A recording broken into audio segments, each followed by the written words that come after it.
Israel के खिलाफ लड़ रहे हिजबुल्लाह समूह को ईरान का पूरा समर्थन मिल रहा है। एडवांस मिसाइलों से लेकर गोला बारूद तक ईरान इजरायल की ढाल बना हुआ है। इजरायल के खिलाफ लंबे युद्ध की तैयारी किए बैठे हिजबुल्लाह ने अंडरग्राउंड हथियार जमा कर रखे हैं, जिनके बूते समूह के लड़ाके रोजाना इजरायल पर हमलावर हैं। हिजबुल्लाह को ईरान की ओर से इस तरह की मदद मिल रही है।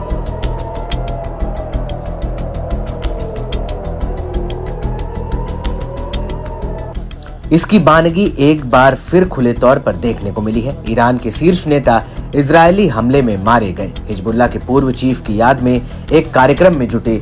इस दौरान ईरानी विदेश मंत्री अब्बास अराक्ची भी नसरल्लाह स्कूल ऑफ थॉट नाम के एक अंतर्राष्ट्रीय शिखर सम्मेलन में मौजूद रहे, जहां से अराक्ची ने इजरायल को युद्ध की बड़ी चेतावनी दे डाली।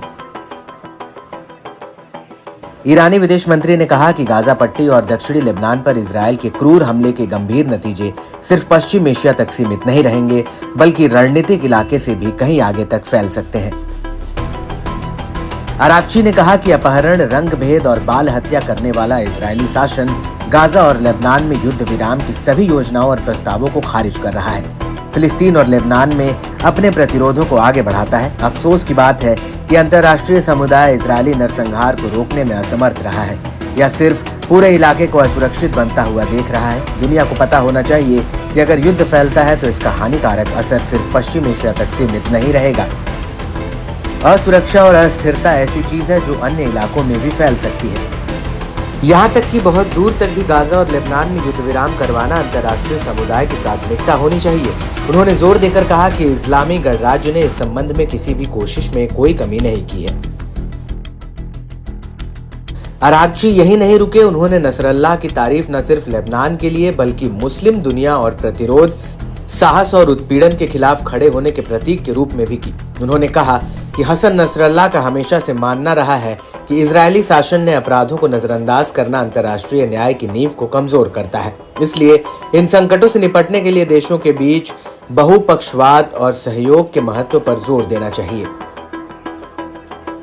ईरानी विदेश मंत्री ने चिंता जताई कि इजरायल ने लेबनान के खिलाफ एक हाइब्रिड युद्ध शुरू किया है। इसमें सैन्य, खुफिया और मीडिया उपकरण शामिल हैं। अराक्ची ने कहा कि लेबनान अपनी सांस्कृतिक और धार्मिक विविधता के साथ एक ऐसे समाज का उदाहरण है जो केवल राष्ट्रीय एकता पर भरोसा करके चुनौतियों का सामना करने में सक्षम है। बता दें कि पिछले साल अक्टूबर में जब इजरायल ने गाजा पर नरसंहार युद्ध शुरू किया था, तब से लेबनान के हिजबुल्लाह समूह ने हमास के समर्थन में और फिलिस्तीनियों की रक्षा के लिए इजरायल पर हमले शुरू किए।